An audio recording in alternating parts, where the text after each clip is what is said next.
Hey guys, it is Rapmark here. So, back with the spoiler section for Guardians of the Galaxy Volume 3.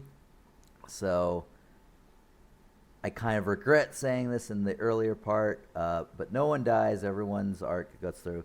Like, I'll get more specifics in this uh, part, obviously, but yeah, anyway, I apologize for that. It was kind of in the moment kind of thing, which happens. I do try to avoid it. I really do try hard to prevent spoilers in my non-spoiler section, and that was kind of a drop ball on my part. So I apologize. Anyway, um, yeah. So everyone lives, but there is, it's essentially a new team is set up. So Quill, he gives up the captain's seat to Rocket. Uh, and of course, Groot joins him as well. And the new team consists of Rocket, Groot, Kraglin. He comes in after and he learns how to finally manage the arrow at last. And then Cosmo. God, I forgot to mention Cosmo in my non-spoiler section. So yeah, in there. We'll get into that in a minute. And Adam is in there because I mean that happened, but man, they a lot of stuff that he was the driving factor for, like they just cut him out of it. Again, he was a big driver of the Infinity Wars. Like he was a big character, but yeah, you got none of that. Yeah. So I guess they're just gonna have him be part of the new crew of the Guardians of the Galaxy. And then Phila, which was one of the rescue children. We'll get to that in a moment. I'm just like, are we really gonna do this? There's so many child actors now coming onto the MCU, and I just don't know how I feel about it. And then Adam's pet blurp. Uh, so yeah, that's the new crew that I guess is going to be going forward. It looks as if there's a possibility that another one, Guardians of the Galaxy will be made. It will not be done by Gunn though, uh, and it's one of those where they will have to just see, because I know that. Oh gosh, who plays Drax again? Sorry, yeah, Dave Batista. Sorry about that. Uh, Kind of had a blank out. He doesn't want to be the Destroyer again. Um,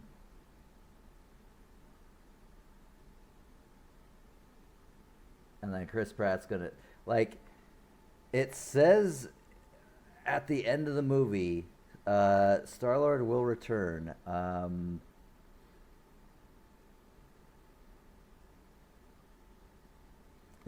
And Pratt has said if the right script comes along, he will replay that character.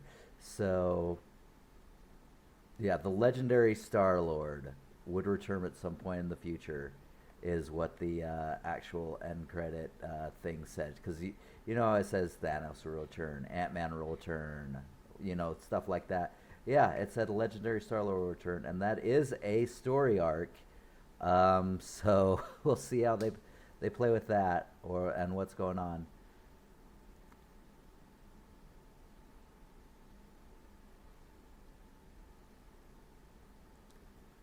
So yeah, um, we'll see, but it's going to be sad to sort of miss because Drax and Mantis had such great chemistry together, especially in the Christmas special. That was amazing, and they do reference that in the movie. There's a newspaper being read with Kevin Bacon and how he was kidnapped. Yeah. So yeah, super fun.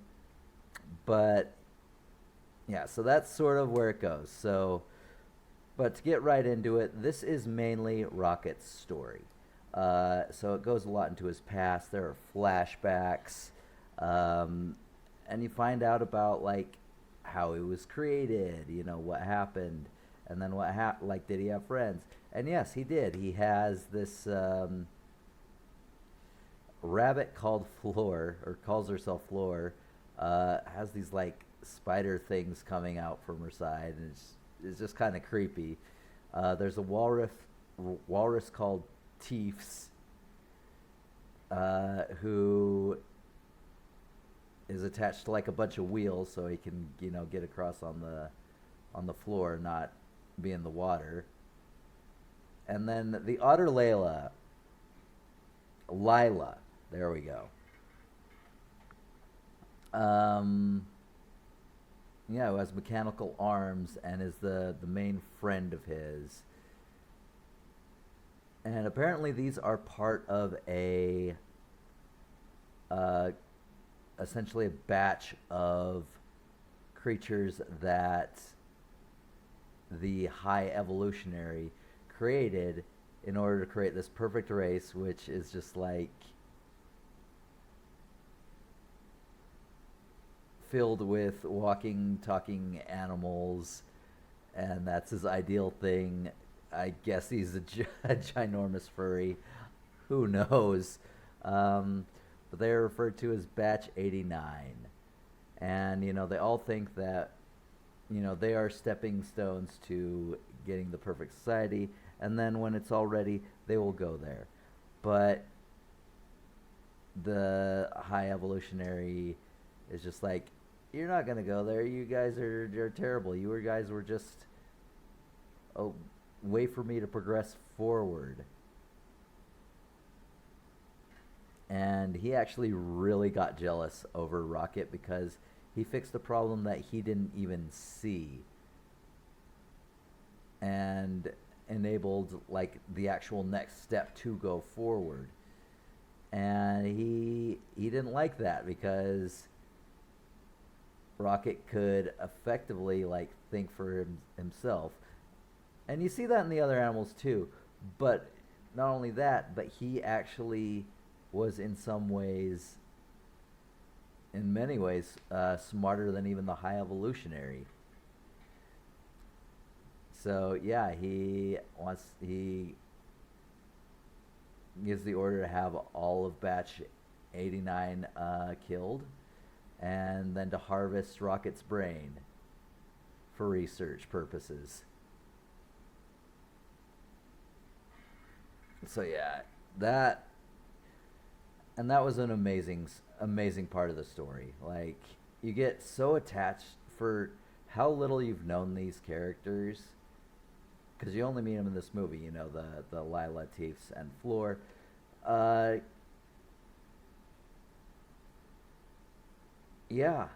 When they die, it was actually really traumatic. I actually did like tear up on that.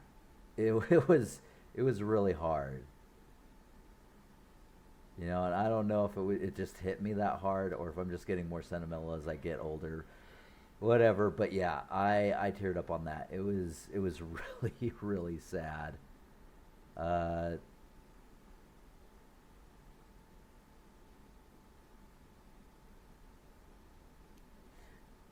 Cause yeah, he ends up freeing his friends, but then the High Evolutionary kills Lila, and then he attacks the High Evolutionary, chops his face to pieces.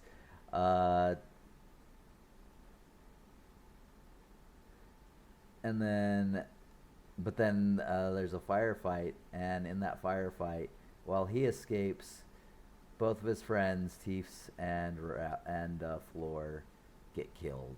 So he loses everybody, the only friends he ever had.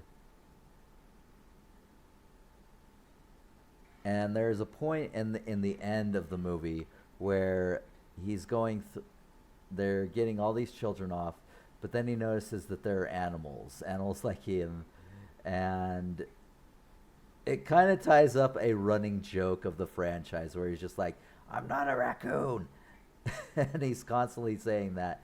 And then he goes to the animals that look like him, and it has raccoon. It's just like, I am a raccoon. So it's one of those like running jokes that gets tied up in a fun way. But yeah, it was crazy. He has all these raccoons grab onto him. Uh, yeah, but the whole thing that gets this whole thing started off is, the Sovereign are looking for revenge against the Guardians. The High Priestess Aisha, uh, uh, essentially creates Adam. So Adam is this super genetically superior engineered sovereign, and yeah, he goes to attack them, and he ends up brutally like just wounding Rocket, but they can't use any med packs on him because he has a kill switch embedded in his heart because he was a genetically engineered animal from the High Evolutionary. So they have to go and essentially figure out how to kill the kill switch in him so that they can actually do med packs. So yeah, then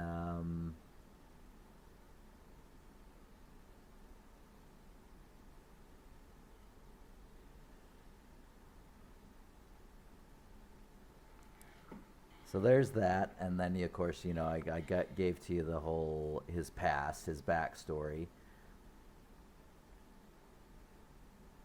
So then we get sort of this introduction into this another secondary, which is Quill and Gamora, because obviously his Gamora died. This Gamora is a younger Gamora. Didn't go through the same things and somehow became a Ravager, and he's still just trying to come to terms with that. And I don't know, like her story was just like probably my least favorite, and the tie up at the end, because I mean she just goes back to the Ravagers, just like welcome home, and I'm just like, it was fine. It wasn't bad. It just, I don't know. It was kind of a dust shrug for me, but it is what it is. But anyway, they so yeah, she ends up getting stuck on the ship. So they have to go to Ergo Core, which is this really cool like bio mechanical like station in space. It's it's crazy. Like I said, the visuals on this movie are actually really amazing, and some of the stuff you see there is awesome. But yeah, so anyway, they have to go to Counter Earth, where they meet all these animals that can talk, and it's just like it looks like a great like sort of middle class suburban neighborhood, and you're just like, wow, is this really the ideal society? But then you're going down and you like see like drug deals going down, and like an animal just having the crap beaten out of them, just like, man, this is just like our fucking society. And it kind of works out.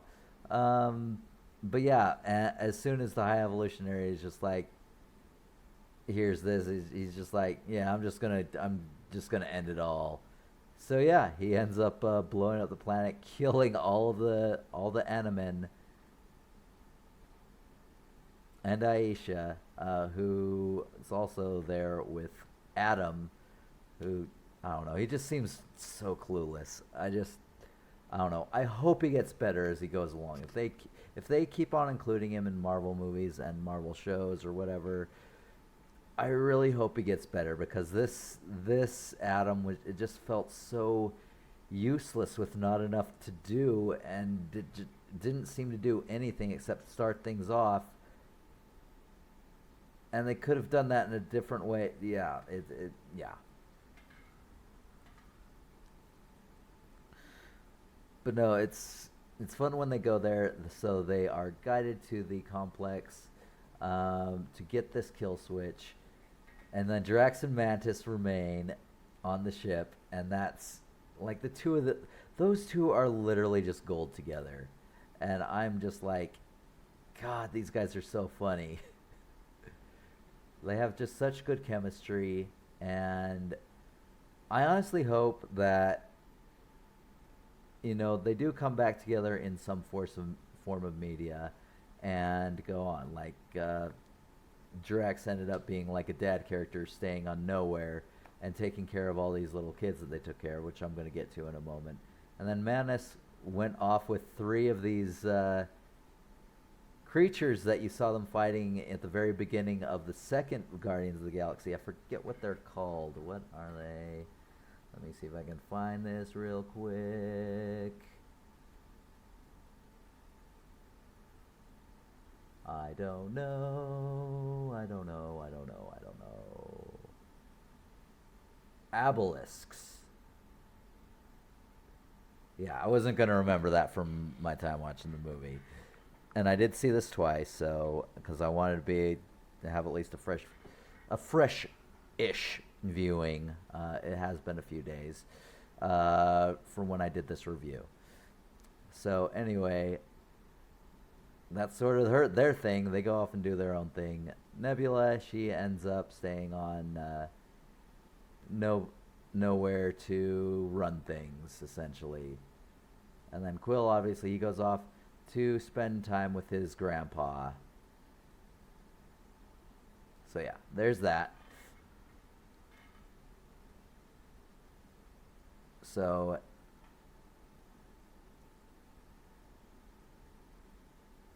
while they're on the Counter Earth, once again, they tell the High Evolutionary that these people are not really perfect, and he just gets upset and he blows the planet and kills everybody.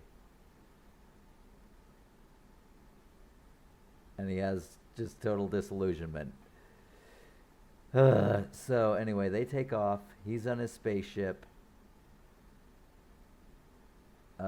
Nebula, Drax, and Mantis board to rescue Quill and Groot, who actually escape by jumping out of a window with Thiel, the person who had the kill switch code on him. Anyway, they ride him down to the very bottom, and then he hits the ground. He dies, and then they get the kill switch from him. But anyway, all while this is happening, so they try to get the med packs on him and all that, and do the kill switch. He again goes into this thing where he meets his friends Lila, Teefs, and Floor, and they're happy. They're on a ship, and he asks if he can join them, and Lila tells him, yeah, but just not yet. And that was actually also kind of sad. I did a little bit of tearing up there. But yeah, he disabled the kill switch and restarted Rocket's heart. So while they're taking care of Rocket, Drax, Nebula, and Mantis, they encounter a new batch of genetically modified human children to create another society. And then the other galaxies, they grab Nowhere, and Nowhere goes to the ship. And it's awesome. So it's like a battle between ships. You think that Nowhere's going to get destroyed, crushed, and then it goes back around. And then you have this whole thing. So there's another side plot of Cosmo and Kraglin and Bad Dog because while Kraglin's trying to figure out how to work the arrow, Cosmo just telekinetically does a rock and does the thing that he's trying to do. He's just like bad dog, and she gets so sad. So Cosmo in the comics is originally a male, and here it is a female. From what I've read, it is to more capture the inspiration behind Cosmo, which is the first dog and first animal in space.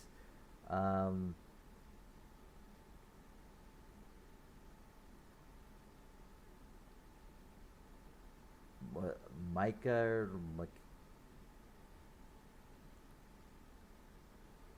anyway, let's see if I can find it.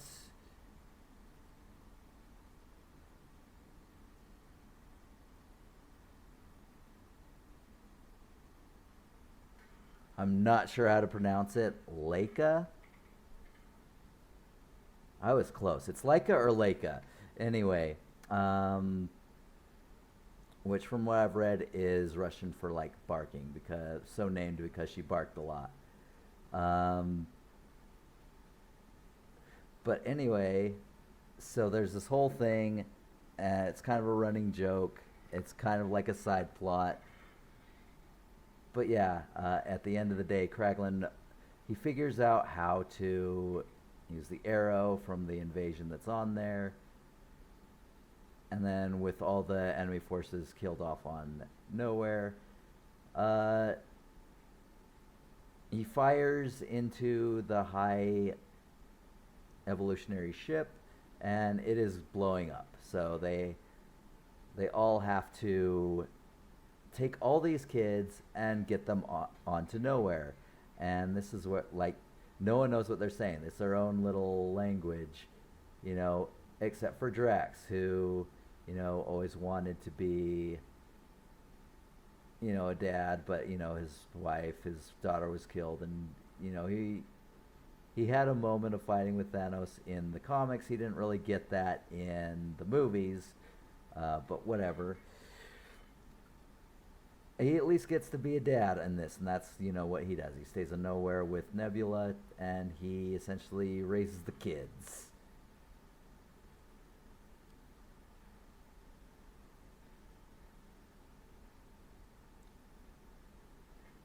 So, afterwards, Cosmo uses a telekinetic tunnel to hold the two ships together while everything gets through. It is taking a huge toll on her, and eventually there gets to a point, after all the animals, all the kids escape, because this is a Disney film. They ain't gonna, let all kids and animals die. I'll say this, they killed a ton of bad guys. Like, I mean, you've seen them kill before in a Guardians movie, but man, there were so many. The body count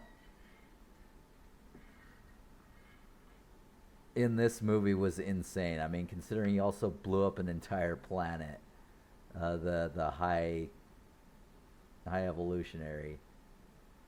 It was this movie was not afraid to kill adults, but man, you could. Yeah, every kid escaped fine. Every animal escaped fine. Mantis came through with the two obelisks, however they're pronounced. And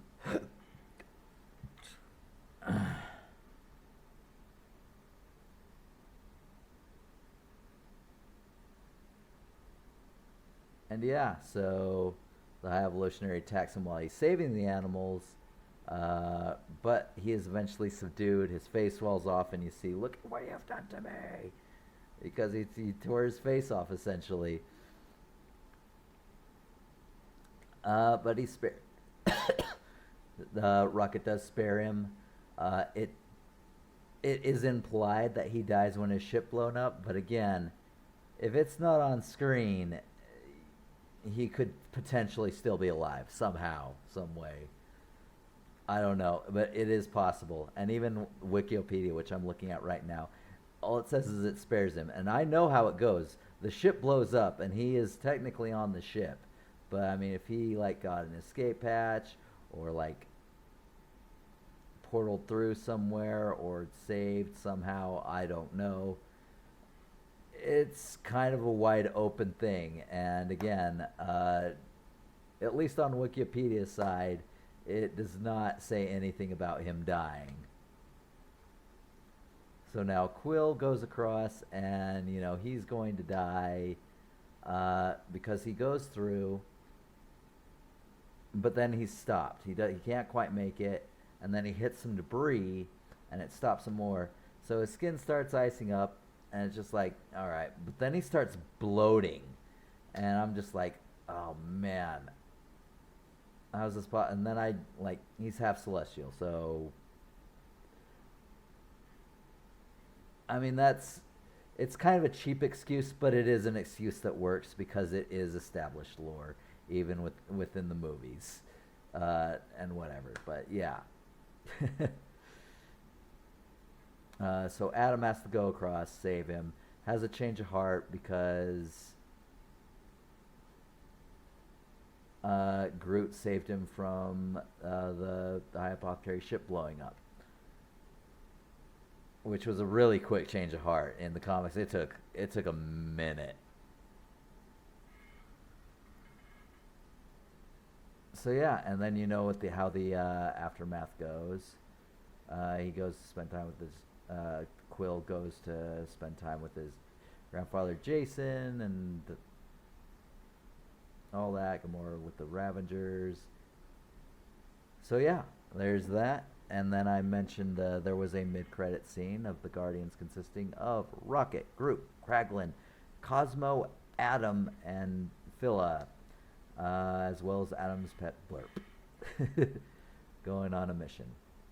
So anyway, that is essentially everything for this movie.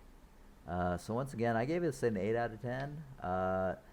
It had its issues, but ultimately was a fun watch, and I would definitely recommend people see it.